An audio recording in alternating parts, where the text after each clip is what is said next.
तो आइए मेरे प्यारे दोस्तों, मैं माँ बीड़ावाल इंस्टीट्यूट में आपका बहुत बहुत स्वागत करता हूं। तो आज हम लोग पढ़ने वाले हैं दोस्तों सीएच के बारे में। यानी कि दोस्तों सीएच को कब हम क के द्वारा पढ़ते हैं, यानी कि दोस्तों सीएच को कब हम क से पढ़ते हैं। तो आइए दोस्तों जानते हैं सीएच के उच्चारण।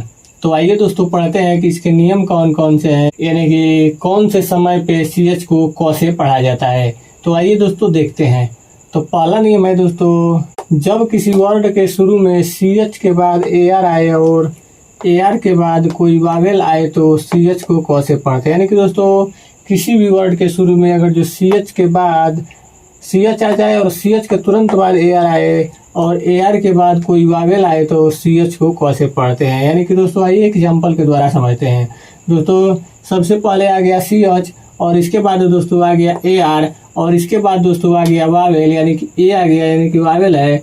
तो इसी दोस्तों अर्थ में सीएच को क से पढ़ते हैं।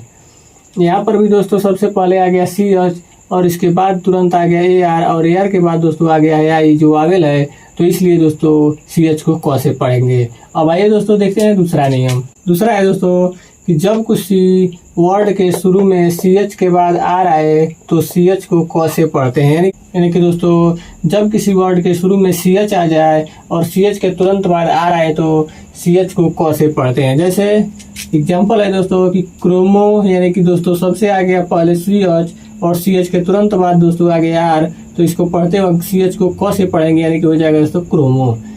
यहाँ पर भी हो जाएगा, यहाँ पर भी दोस्तों सीएच शुरू में आ गया है और इसके तुरंत बाद आर आ गया है, तो इसको भी पढ़ते वक्त पढ़ेंगे दोस्तों क से सीएच को, तो इसको पढ़ेंगे क्रोनिक। यहाँ पर भी दोस्तों शुरू में सीएच आ गया और सीएच के तुरंत बाद आर आ गया, तो दोस्तों इस सीएच को पढ़ते वक्त पढ़ेंगे क से, यानी कि क्रिश्चियन। तीसरा नियम है दोस्तों कि जब किसी वर्ड के बीच में सीएच आए तो सीएच को क से पढ़ते हैं। यानी कि दोस्तों किसी भी वर्ड के बीच में अगर जो सीएच आ जाता है तो उसको पढ़ते हैं दोस्तों क से। जैसे कि हो गया दोस्तों मैकेनिक, यानी कि दोस्तों ऐसे ही बहुत सारे शब्द हो सकते हैं। तो ये दोस्तों देखते हैं चौथा नियम। जब किसी वर्ड के शुरू में सीएच आए उसके बाद यल आए तो सीएच को क से पढ़ते हैं। यानी कि दोस्तों किसी भी वर्ड के शुरू में अगर जो सीएच आता है और उसके बाद यल आ जाए तो सीएच को क से पढ़ते हैं। यानी कि दोस्तों ये यल जो है यहाँ पे छूट गया है, तो सीएच के बाद यल आना चाहिए।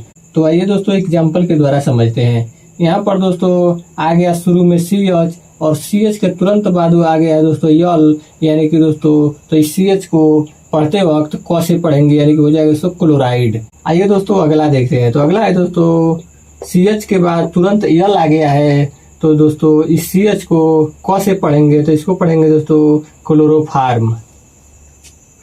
अगला है दोस्तों सीएच के तुरंत बाद यल आ गया, तो जब सीएच के तुरंत बाद दोस्तों यल आ जाता है तो इसका यही नियम है कि सीएच के अगर जो तुरंत बाद यल आ जाए तो सीएच को दोस्तों क के द्वारा पढ़ते हैं, यानी कि क से पढ़ते हैं, तो इसका हो जाएगा दोस्तों क्लोरीन। अगला है दोस्तों रूल नंबर 5वां। तो 5वां है दोस्तों कि जब किसी वर्ड के शुरू में सीएच के बाद ओआर आए तो सीएच को क से पढ़ते हैं। यानी कि दोस्तों किसी भी वर्ड के शुरू में सीएच के बाद अगर जो ओआर आए तो सीएच को क से पढ़ते हैं। जैसे इसका एग्जांपल हो जाएगा दोस्तों कोरस, यानी कि दोस्तों सीएच आया और सीएच के तुरंत बाद ओआर आ गया हो दोस्तों, तो इस सीएच को क से पढ़ेंगे, तो पढ़ेंगे कोरस। यहाँ पर भी दोस्तों सीएच आया है शुरू में और सीएच के बाद तुरंत ओआर आ गया है, तो सीएच को क से पढ़ेंगे, तो इसका हो जाएगा दोस्तों कोड। अगला है दोस्तों सीएच शुरू में है और इसके बाद तुरंत ओआर आ गया है, तो इस सीएच को दोस्तों क के द्वारा पढ़ेंगे, यानी कि ये हो जाएगा कोरल। यहाँ पर भी दोस्तों सीएच आया है और सीएच के तुरंत बाद ओआर आ गया है, तो सीएच को क से पढ़ेंगे, तो इसका हो जाएगा दोस्तों कोराइड। अगला है दोस्तों रूल नंबर 6वां। तो जब वर्ड के शुरू में सीएच के बाद ई आए और ई के बाद यम आए तो सीएच को क से पढ़ते हैं। यानी कि दोस्तों जब किसी भी वर्ड के शुरू में सीएच आ जाए और सीएच के बाद ई आए तो और ई के बाद यम आए तो सीएच को क से पढ़ते हैं। यानी कि दोस्तों किसी भी वर्ड के शुरू में सीएच आ जाए और सीएच के तुरंत बाद ई आ जाए और ई के बाद दोस्तों यम आ जाए तो सीएच को क से पढ़ते हैं। यानी कि दोस्तों ये हो जाएगा केमिकल।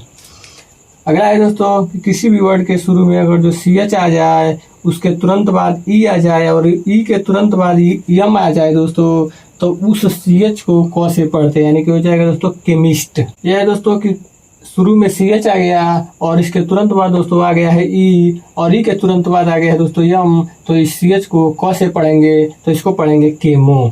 तो इसका अगला नियम है दोस्तों कि अगर किसी वर्ड के लास्ट में ACH या ECH आए तो ACH या ECH में CH को क से पढ़ते हैं। यानी कि दोस्तों किसी भी वर्ड के लास्ट में ACH या ECH आए तो ACH या ECH में CH को क से पढ़ते हैं। यानी कि दोस्तों आइए एक एग्जाम्पल के द्वारा समझते हैं। जैसे हो गया दोस्तों ये, तो इसमें ECH जो है दोस्तों लास्ट में आ गया है तो इसमें CH को दोस्तों क के द्वारा पढ़ेंगे। तो यानी कि इसको पढ़ेंगे दोस्तों टेक। इसमें भी दोस्तों इस वर्ड के लास्ट में ACH आ गया है तो इसके यानी नियम ही है दोस्तों कि ACH या ECH अगर जो आ जाए तो उसमें CH को क से पढ़ेंगे। तो इसमें भी दोस्तों CH को क से पढ़ेंगे तो इसका हो जाएगा स्टोमैक। यहाँ भी दोस्तों यहाँ पर ECH आ गया है तो इसका नियम है कि लास्ट में अगर जो ECH आ जाए तो उसमें CH को क से पढ़ेंगे तो इसको पढ़ेंगे दोस्तों बेक। यहाँ पर भी दोस्तों ACH आ गया है तो ACH में CH को दोस्तों क से पढ़ेंगे तो इसको पढ़ेंगे दोस्तों स्टैंक। तो उम्मीद करता हूँ दोस्तों कि जो इसका नियम है आपको समझ में आया होगा। तो दोस्तों आज बस यहीं तक, फिर मिलते हैं अगले दिन ऐसे ही बेसिक क्लास के साथ। धन्यवाद।